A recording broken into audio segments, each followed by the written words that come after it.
انسانی که مریض هست، بیمار هست، چشم چران هست، به ناموس مردم به هر وسیله‌ای که باشد، چه در فضای مجازی یا حقیقی، بداند که این دین هست، این دین را باید پرداخت بکند.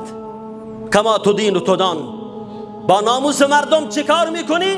با ناموست این چنین خواهد شد. مطمئن باش.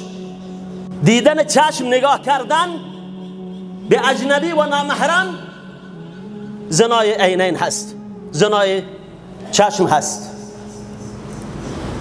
و زنا اللسان النطق، بله تکلم، همین چتهایی که انجام میگیرد در فضای مجازی توسط جوانانی که